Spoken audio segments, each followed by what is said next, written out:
Muy buenas tardes. De nuevo con ustedes en un programa más de alto voltaje de los días miércoles en cadena radial costarricense 89.1 estación. Les recuerdo que también nos pueden seguir en nuestro canal de YouTube Mimi Prado Alto Voltaje. Estoy en la compañía de Fausto Amador Arrieta, nuestro analista.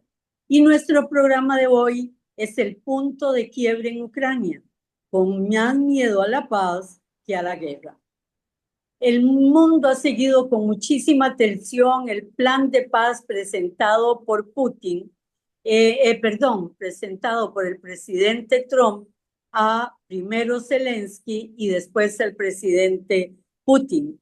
Incluso iba con una amenaza que decía que si no era aceptado por Ucrania este jueves, o sea, mañana, Día de Acción de Gracias, pues Estados Unidos rompería su relación, dejaría de enviar armas y dejaría de darle inteligencia. Todos sabemos que Estados Unidos deja de dar inteligencia y armas y la guerra se terminaría. Pero frente a este plan de paz y todo lo que ha pasado, estaremos, como lo estuvimos en el caso de Siria, frente a un escenario de teatro kabuki, o sea, un escenario en que nada es verdad y nada es mentira.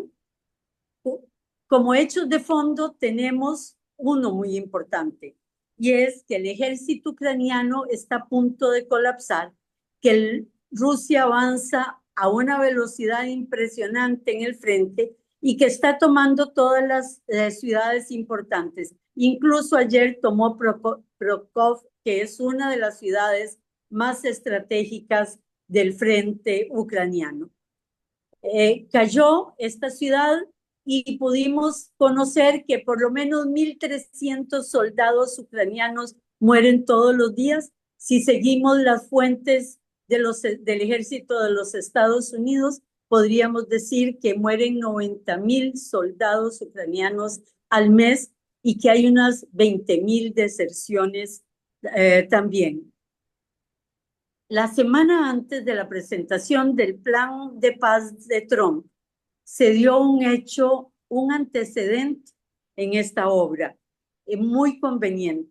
Salió elementos de corrupción del gobierno de Ucrania, del sector más cercano al presidente Zelensky.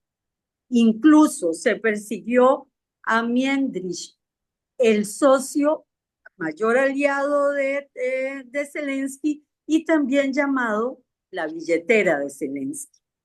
Incluso en la redada en la casa de este señor se encontró un inodoro de oro.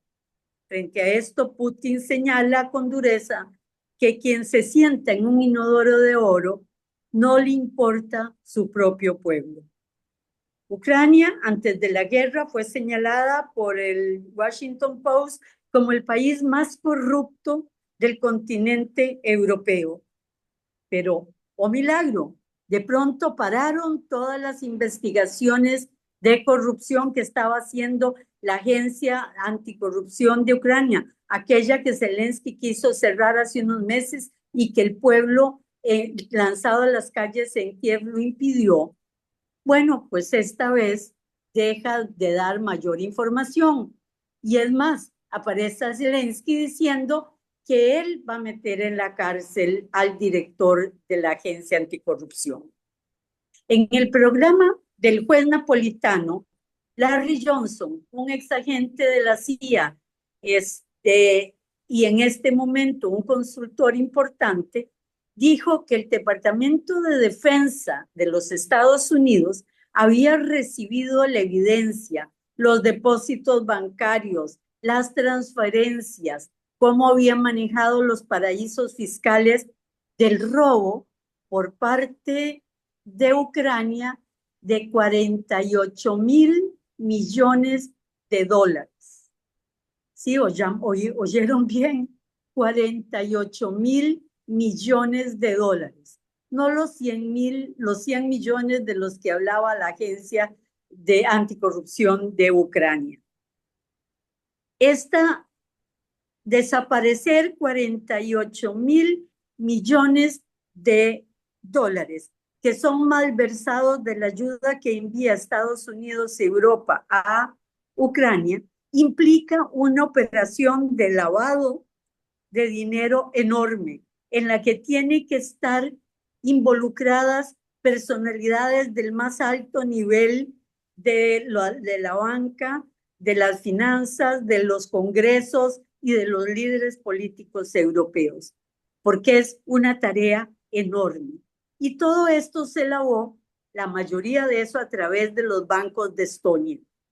Ahora podemos entender, yo, Fausto, por lo menos me aclaro que está haciendo Kaja Kallas como canciller de la Unión Europea, ex primera ministra de Estonia, y que realmente ha hecho un pésimo trabajo en su puesto.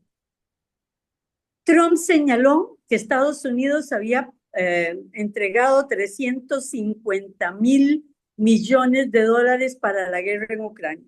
Los europeos nos dicen que ellos a su vez han entregado sumas más grandes. Ahora, de nuevo lo señalo, sacar de estos dineros 48.000 millones para desaparecerlos no es tan fácil. Se requiere una mafia de cuello blanco en todas las esferas. La corrupción es tan enorme y toca tantos que en las posibles negociaciones señaladas se incluyó un punto que ahora entendemos por qué, que dice que se dará amnistía a todos los crímenes cometidos durante la guerra. Una manera de liberarse.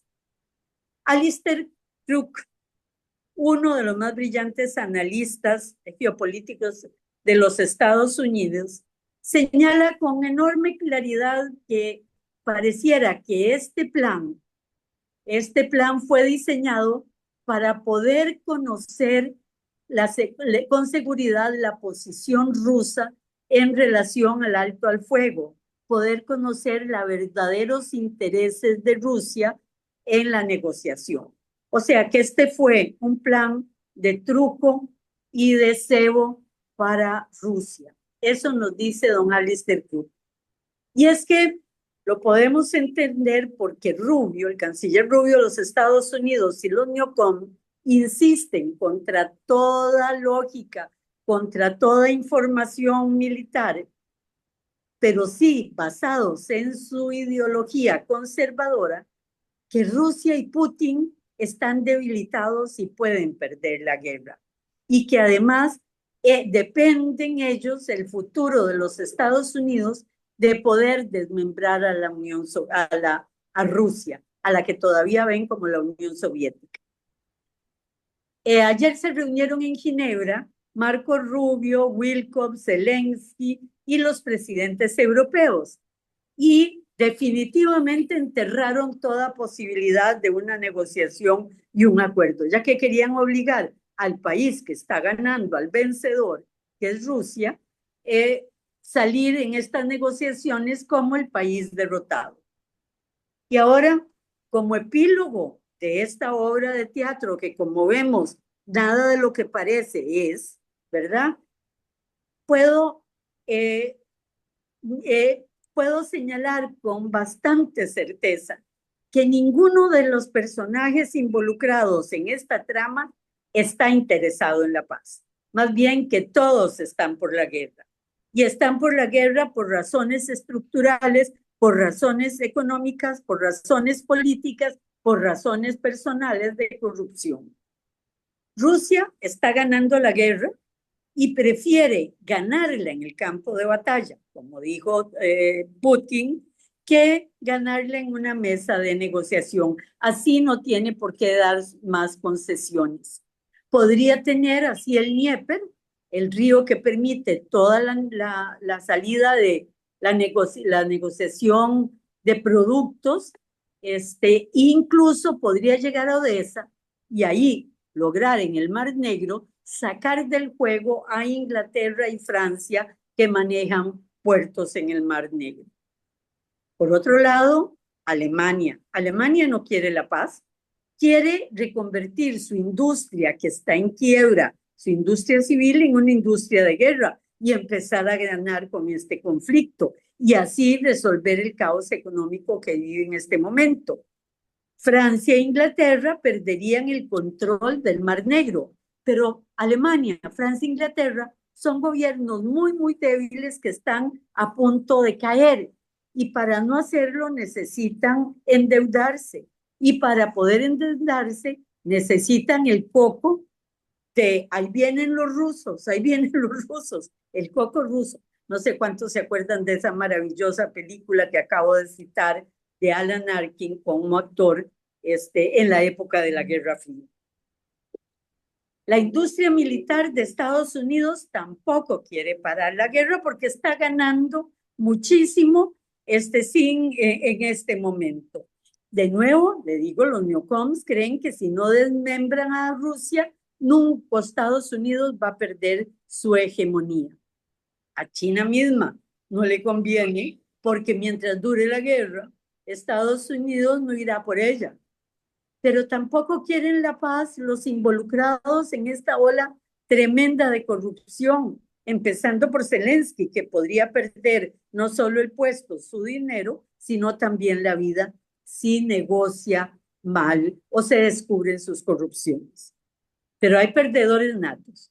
El primero, y si pierde, es Estados Unidos, los intereses geopolíticos de Estados Unidos, que no le conviene estar del lado de una guerra totalmente perdida y que termine en una estampida espantosa que recuerda mucho lo que pasó en Vietnam, lo que pasó en Saigón y más recientemente en Kabul. Y sobre todo, el gran perdedor es el pueblo ucraniano, porque el invierno se acerca. The winter is coming, decía una serie que vimos todos hace unos años. Muy buenas tardes, Fausto. Buenas tardes, Mimi. En efecto, estamos en el periodo más crítico de la guerra de Ucrania. Como vos decís, Rusia está venciendo en todos los frentes de batalla y el ejército de Ucrania está a punto del colapso. Las tropas rusas han tomado los últimos puntos fortificados de defensa, que no son necesariamente grandes ciudades, sino las grandes fortalezas defensivas. Han cercado a miles de tropas ucranianas y según todos los expertos militares, realmente no existe posibilidad alguna de que Ucrania pueda recuperarse. El país está prácticamente destruido. Estamos entrando en uno de los inviernos más fríos de Europa. Se prevé que las temperaturas de Ucrania podrían descender a menos de 20 grados bajo cero. Y la población no tendrá cómo calentarse porque las plantas eléctricas de todas las ciudades de Ucrania han sido destruidas por la artillería rusa. La situación social, militar, política y fiscal de Ucrania es desesperada. Para todo efecto práctico, la guerra ya está totalmente ganada por Rusia. Pero la casta gobernante ucraniana y sus sostenedores europeos ni siquiera permiten que las tropas ucranianas se retiren a zonas más protegidas antes de ser aniquiladas. A batallones enteros a punto de ser rodeados se les impide retirarse. Incluso cuando ya no existen capacidades o posibilidades de poder ser reabastecidos. Ya no existe ningún objetivo militar realista en seguir combatiendo. La guerra está perdida. Piénsese cómo ha decaído la actividad económica de Ucrania, que en estos momentos no tienen dinero siquiera para pagar pensiones y sueldos de funcionarios.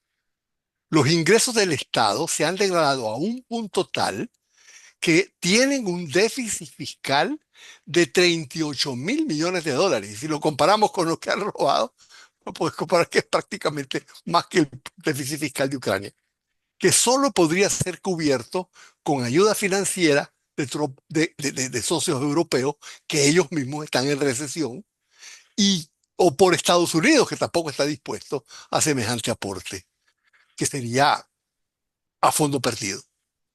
Y en medio de semejante catástrofe sale a luz el escabroso escándalo de corrupción en los más altos mandos.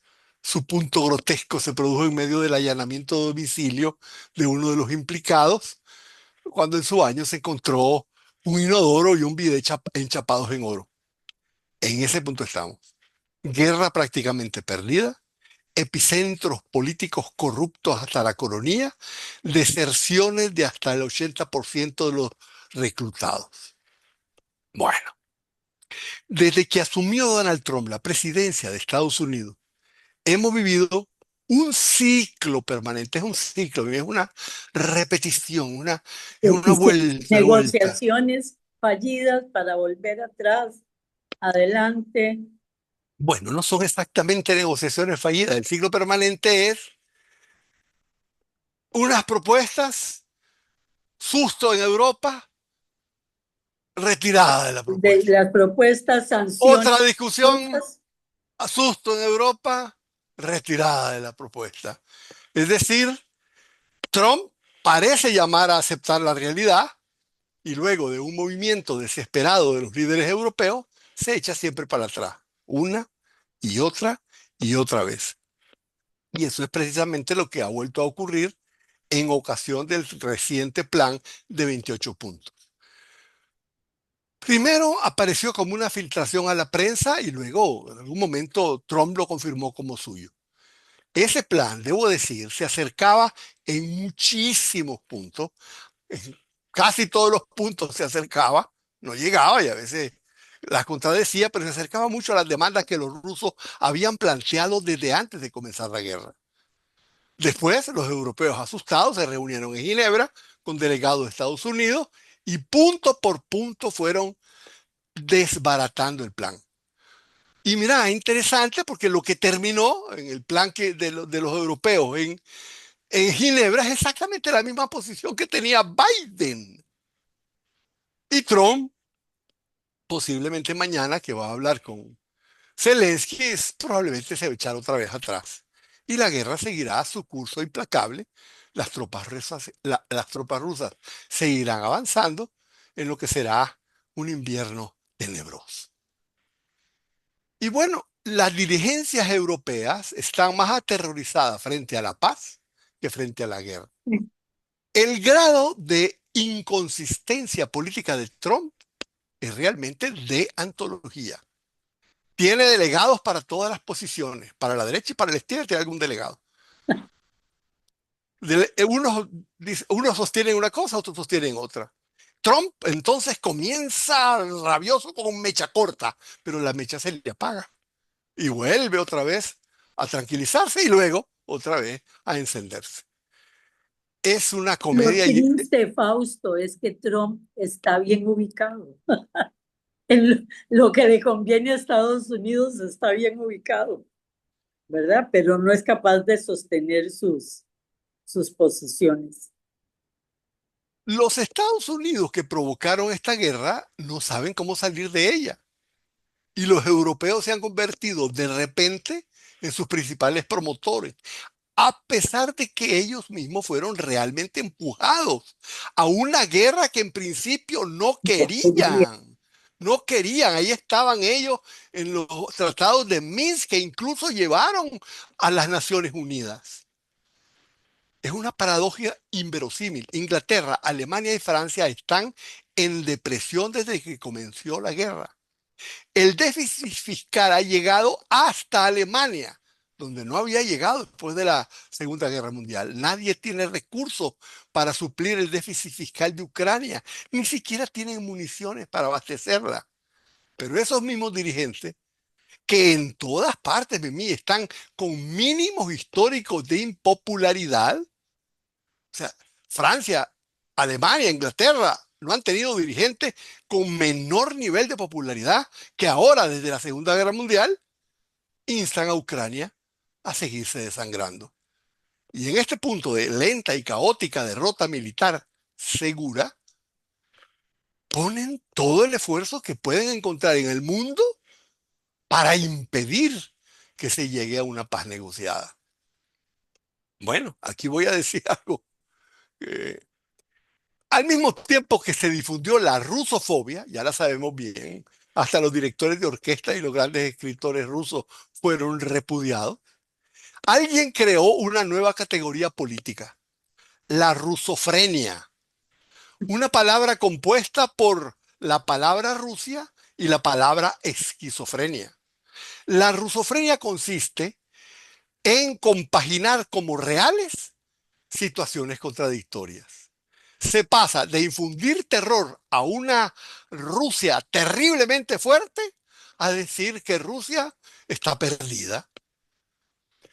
Se dice que si no se detiene a Rusia en Ucrania llegaría a Portugal, pero al mismo tiempo se dice que apenas ha podido avanzar unos pocos kilómetros en Ucrania.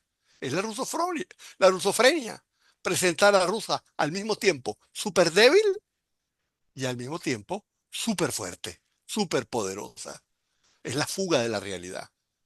Que a mí nadie me diga que entiende las raíces de esa idiotez que está causando tanto dolor y tanta muerte.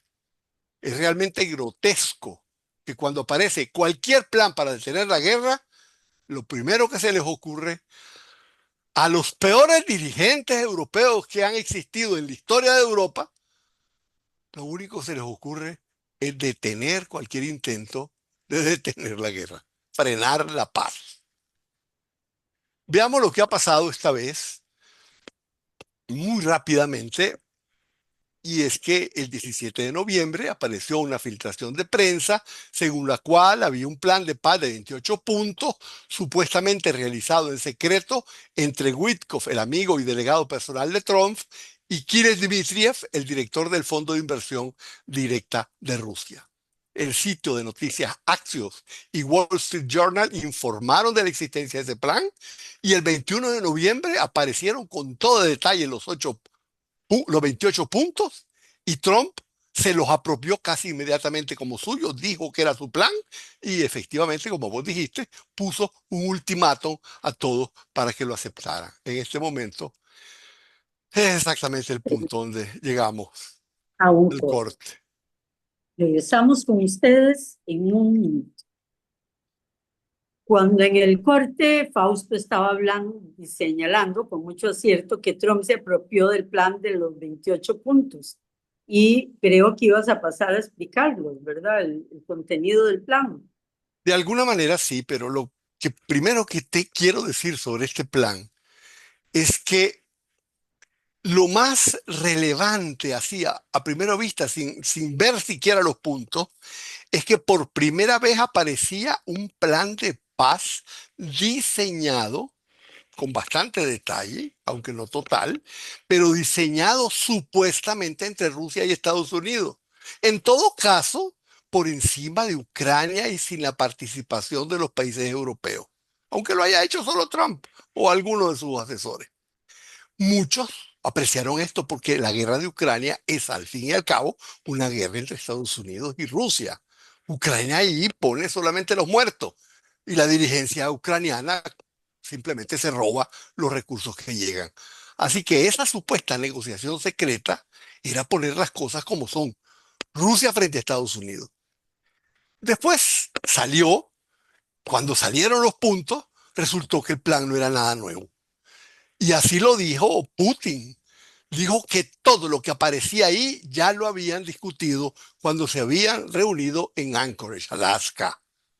Pero dice que los Estados Unidos quedaron en seguir el tema, pero no quedó en nada porque los dirigentes europeos, si nos recordamos bien, es la misma historia de siempre, viajaron a Washington y le doblaron el brazo y él, como siempre, cedió. Otros, en cambio, criticaron que no se tomara en cuenta a Ucrania, porque al fin y al cabo es la que pone los muertos y es la que tendría que asumir los compromisos, incluyendo si tiene que ceder parte de su territorio. Pero los que más pusieron el grito en el cielo fueron los guerreristas europeos que han sostenido esta guerra, la han seguido impulsando y bueno, sus razones tendrán para buscarse otro pie donde pegarse otra bala. En todo caso, las cosas se presentaron así. Había un acuerdo de 28 puntos, Trump lo hizo suyo y dio el jueves próximo como plazo para que Zelensky y la Unión Europea lo acepten. Dijo que, bueno, que si no lo aceptaban, ya lo dijiste vos, retiraba la ayuda. Pero bueno, Desde que surgió el plan surgieron todo tipo de polémicas sobre el origen del plan, quién lo había redactado, que si se había llegado entre Vitkov y Dmitriev, etcétera. Pero la verdad es que luego Dmitry Peskov, que es el más íntimo y antiguo asistente de Putin, desde antes que Putin llegara al Kremlin, declaró que Rusia no tenía nada que ver con ese plan, pero dijo que ese plan era un buen punto de partida para negociar. María Zaharova dijo exactamente lo mismo, que, que pero en este caso, Peskov añadió que esos puntos habían sido discutidos en Anchorage. Y aquí tenemos que recordarnos que Peskov fue el primer ruso que llegó a Anchorage. Y él es uno de los que estuvo presentes junto a Lavrov y Yuri Ushakov, que es el asistente de Lavrov, en las conversaciones tete a tete que tuvieron con Trump. Así que él sabía perfectamente que los temas del plan de 28 puntos habían ya sido explicados como posición rusa a Trump. Y efectivamente retomaba todos los puntos esenciales de lo que Rusia llama las causas profundas de la guerra. Pero bueno, eso hizo que de alguna manera Rusia estuviera atenta a lo que iba a ocurrir con ese plan. Y claramente desde el comienzo Putin dijo que tenía muchas dudas de que Trump no se volviera atrás después de que pusiera su posición los europeos. Él dijo abiertamente en una conferencia que él dudaba mucho que pudiera convencer a los europeos y habló mal de ellos. Dijo que son gente insensible, etcétera. Pero cada punto de ese plan es importante. Y aquí voy a decir que Alejandro Orsini, a quien yo le tengo una gran admiración, dice que incluso si desbarataron el plan y si volvieron a todo lo que había dicho, a las posiciones mismas de Biden, dijo que el plan era positivo. No porque vaya a ser un plan de paz, sino que es la primera vez que realmente lo que se está discutiendo es la capitulación de Ucrania. El fondo es ese. Los puntos de la capitulación tendrán que ver si se llega a ellos por negociación o por un ultimátum militar. Orsini dice que esta guerra termina en el campo de batalla. Bueno, ¿cuáles son los puntos que Putin y Lavrov han siempre puesto como las causas profundas de la guerra? Yo las voy a resumir muy rápidamente. Que la OTAN renuncia a seguirse extendiendo, que Ucrania renuncie a entrar en la OTAN, que OTAN se convierta en un estado neutral, que tenga un ejército con un número limitado de tropas, que se desnazifique tanto el ejército como el bloque de poder de Ucrania, que se anulen todas las leyes discriminatorias del uso de la lengua y de la prohibición del culto de la Iglesia Ortodoxa rusa, y finalmente que se llegue a la negociación de un acuerdo omnicomprensivo de seguridad europea. Finalmente, hubo un punto más que Rusia planteaba antes de la guerra, y esto era que se creara un sistema de autonomía federal en las regiones rusoparlantes.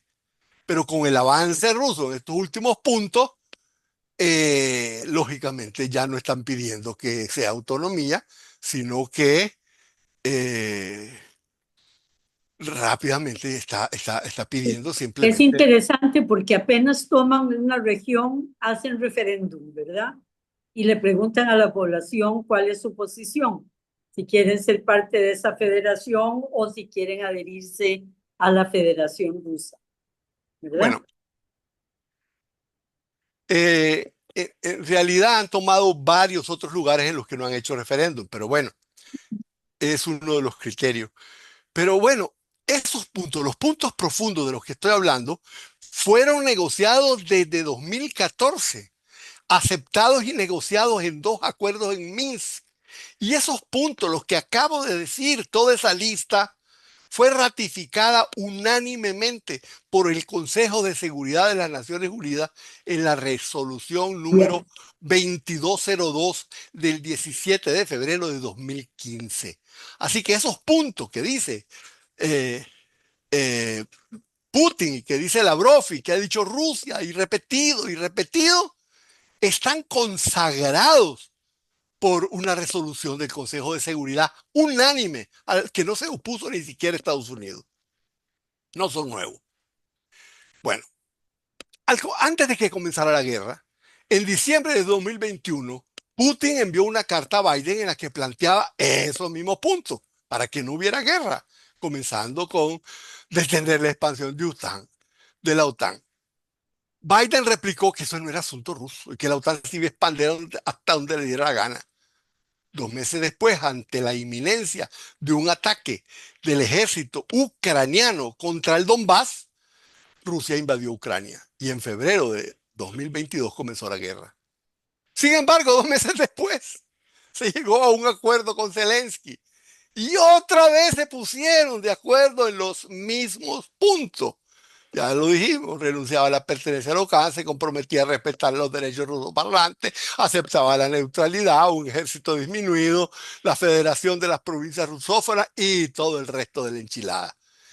Ese acuerdo tenía ya las rúbricas escritas de Zelensky cuando llegó Boris Yeltsin a convencerlo de que la echara a la basura y siguió la guerra. El plan de paz de 28 puntos, el de ahora, el que Trump hizo suyo, estipula, uno, que la OTAN renuncia a expandirse a Ucrania, que Ucrania tiene que poner en su constitución que renuncia a unirse a cualquier alianza militar, incluyendo la OTAN, por si acaso le cambian el nombre, y que Pero además eso además estaba se en la declara neutra. Constitución. Eso ¿Perdón? estaba en la Constitución ucraniana, que después del golpe de Estado que hizo Estados Unidos lo eliminó. Pero era Así, Constitución. así es, eso está. En ese espíritu, también Rusia demandaba en Estambul una limitación de las fuerzas militares de Ucrania. Rusia había propuesto un máximo de 85.000 soldados, Ucrania había pedido 250.000, se estaba a punto de un consenso final de 200.000. Pero bueno, el asunto es que el plan de los 28 puntos asume y acepta el principio de que Ucrania tenga una limitación de sus fuerzas militares. El número es un tema de negociación. Porque el número que está diciendo 600.000 soldados, Mimi, es por supuesto absolutamente absurdo. Y yo quiero notar que se vayan a internet y vean el tamaño de los ejércitos de Francia, Alemania, Reino Unido, Italia, y todos ellos juntos no llegan a los 600.000. O sea, pedir que el límite de ejército de Ucrania sea mayor que todos los ejércitos de Europa juntos, simplemente es una caricatura. Pero en la reunión de Ginebra pidieron no 600.000, sino 800.000 soldados.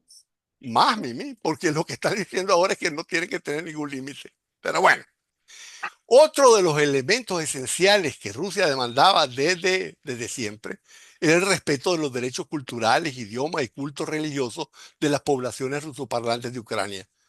Bueno, ya sabemos que Ucrania prohibió desde 2015 hablar ruso en público. También fue vedado el uso del culto de la religión de la Iglesia Ortodoxa Rusia. Los bienes de la iglesia fueron confiscados. En fin, el plan de 28 puntos establece la aceptación del idioma ruso como una de las lenguas oficiales de Ucrania y reinstaura la plena actividad de la iglesia rusa y se exige que se devuelvan sus propiedades. En el tema territorial, el proceso de la guerra cambió las exigencias rusas. Ya no iban a pedir que fueran autónomas. En medio de la guerra se produjeron sendos referendos en las provincias de Donetsk, Luján, Gerson y Zaporilla. Hay otras regiones que ha tomado Rusia, como Sumi, en donde no han hecho ningún referendo. Pero bueno, ahí las poblaciones no es que decidieron ser Rusia, Mimi, y no es que llegó, me puse aquí y ahora hago un referendo. No, no, Mimi. Esta gente estaba desde 2014 pidiendo ser rusa y Y Rusia se lo había negado. Es Bueno, más, le reclamaron a Rusia cuando entraron, fue el primer reclamo que le hicieron. sí, por Ustedes eso te nos digo, abandonaron. correcto, por eso te digo que el punto no es que llego y haga un referendo. Era una reivindicación que tenían esas poblaciones. Pues bien, hicieron ese referendo y el 30 de septiembre de 2022, Putin firmó los tratados de anexión de esas cuatro regiones que el 5 de octubre de 2022, con una enmienda al artículo 65 de la Constitución, quedaron formalmente incorporadas a la Constitución de la Federación Rusa. A esas regiones que acabamos de mencionar, hay que sumar Crimea, que ya había sido parte de la Constitución rusa desde 2014. El plan de paz de 28 puntos asume esas realidades. Propone que se reconozcan Crimea, Lugansk y Donetsk como territorio ruso de facto. Dice que las otras regiones de Cherson y Zaporilla no deben ser consideradas rusas, sino solamente hasta donde hayan llegado las tropas rusas, y que ahí las fronteras se congelaran a lo largo de la línea actual de contacto. Obviamente eso no es aceptable para Rusia, pero el hecho de asumir que Ucrania tenga que renunciar a territorios es algo absolutamente nuevo, notable y positivo. Y ya lo dijeron, una vez que lo dicen, lo pueden retirar, pero ya está inscrito en el proceso de las discusiones como algo que ellos mismos propusieron.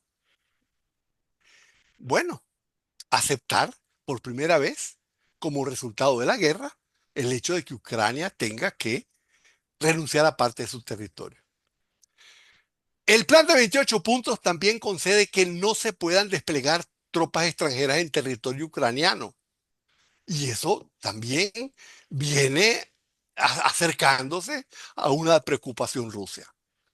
Por eso, a pesar de todos los elementos que obviamente son discutibles, que eso es un plan de paz, algo a partir de lo cual se discute, el plan de los 28 puntos se acerca a muchos temas que representan o que son expresión de legítimas preocupaciones rusas. Y de esa manera hacen ver a todo el mundo que eso no era un capricho ruso, es una forma de confesión de la validez de las reivindicaciones rusas. Y bueno, el tema de los activos congelados, no quiero ni meterme en eso porque es un rock and roll de que un pedazo me quedó a mí, otro pedazo se lo doy a Ucrania, otro me lo Bueno, reparto con... y además es la típica necesidad de Trump de meter la mano en el dinero y hacer negocio de inmediato, ganando todo lo que pueda. O sea, es casi feo, vergonzoso el juego.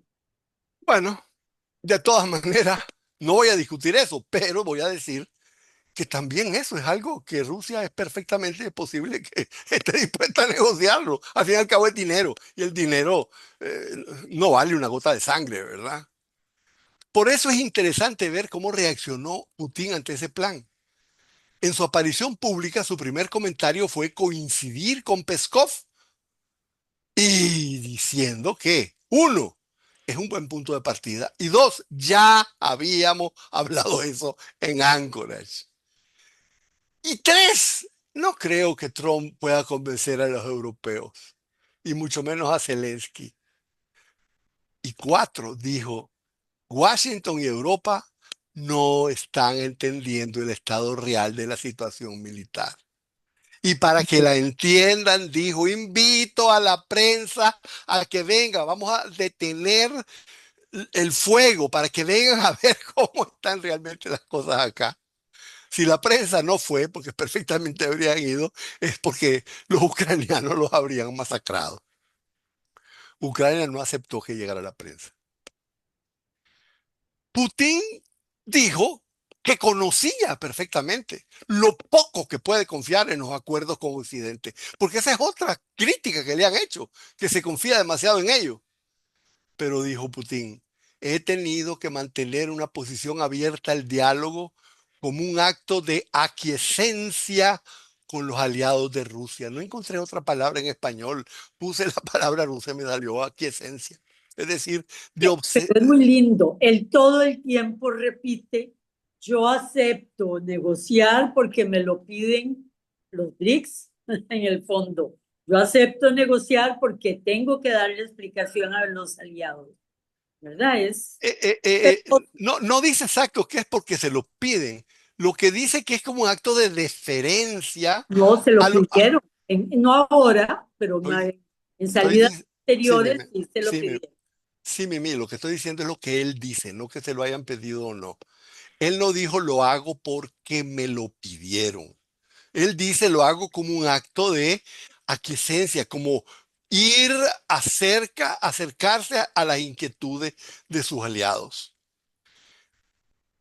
Porque siente que fortalece la posición de Rusia presentándose siempre dispuesto a negociar el fin de la guerra. Perdón, por eso hay risas entre los analistas cuando invitan, dicen que le vamos a permitir a Rusia volver al G8. La gente se ríe porque dice el grupo de los BRICS y los aliados de Rusia son mucho más poderosos que el G7. A Rusia no le va a producir ninguna placer estar. Expresamente ha dicho que no le interesa. Es más, vos lo dijiste de alguna manera que Putin expresó que casi preferiría que fuera el propio proceso de la guerra el que terminara de dictar los términos de la realidad para que los aliados europeos de Ucrania y el propio ejército ucraniano termine de convencerse de que no tienen salida. Bueno, como era de esperarse, aquí vamos otra vez al ciclo. El plan de paz de los 28 puntos fue inmediatamente repudiado por los guerreristas europeos, por los neoconservadores de Estados Unidos, y en proceso de repudiarlo con guantes de seda, se reunieron en Ginebra y lo desbarataron. Lo convirtieron en un plan de 19 puntos que punto por punto cambiaron todo. Quitaron toda concesión territorial, quitaron toda limitación de tropas, la aumentaron a 800.000. La OTAN ya no renuncia a expandirse, ni Ucrania a adherirse. En fin, yo iba a decir, pero no lo voy a decir, pero como hoy dije que lo iba a decir, voy a decir lo que iba a decir. Yo iba a decir que las cosas quedaron prácticamente como estaban con Biden, pero no es así, están peor. Porque el PAN de 19 puntos añade que Estados Unidos va a comprometerse a darle a Ucrania la garantía del artículo 5 de la OTAN, cosa que Biden no hacía. Y además pone un comité de la paz para que vigile que se cumplan los acuerdos bajo la presidencia nada menos que don Donald Trump, como supervisor del cumplimiento. Eso es peor que lo que existía durante Biden. Y así como se oye, como si no hubiera habido guerra, como si Rusia no estuviera aplastando a las tropas ucranianas, como si tuvieran fondos para sostener el presupuesto faltante de 38.000 millones de Ucrania, como si tuvieran municiones, en fin, es una verdadera sinfonía distónica y esquizofrénica de la renuncia a aceptar la realidad.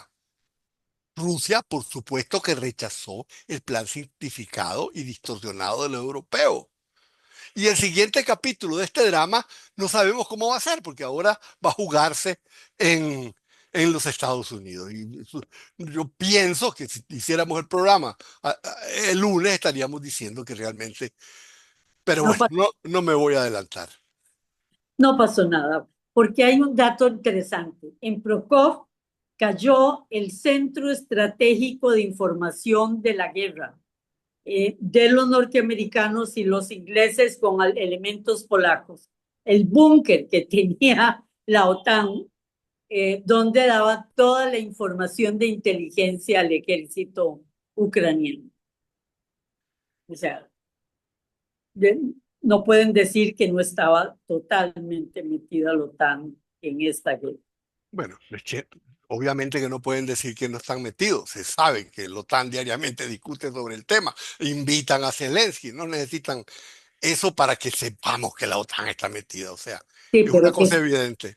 sí, pero que está en el terreno con sus militares manejando guerra directamente.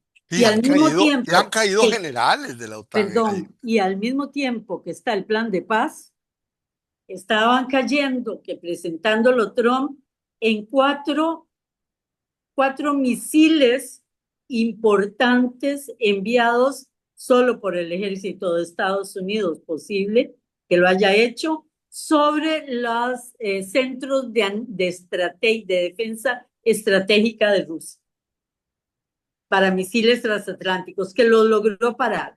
Entonces, este es un juego tan de verdades, mentiras, todo. Los atacamos.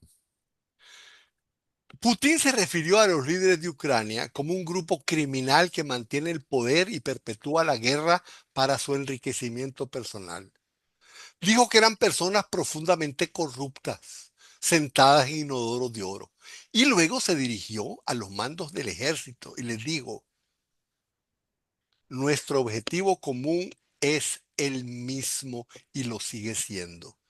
Garantizar el cumplimiento, estoy citándolo, garantizar el cumplimiento incondicional de todos los objetivos que nos hemos planteado en el curso de la operación militar especial. Y aquí llegamos, Mimi, al final de este programa. Programa. Casi no nos da tiempo de llegar porque planeamos Ucrania hace una semana y se adelantaron todos los acontecimientos de una manera brutal.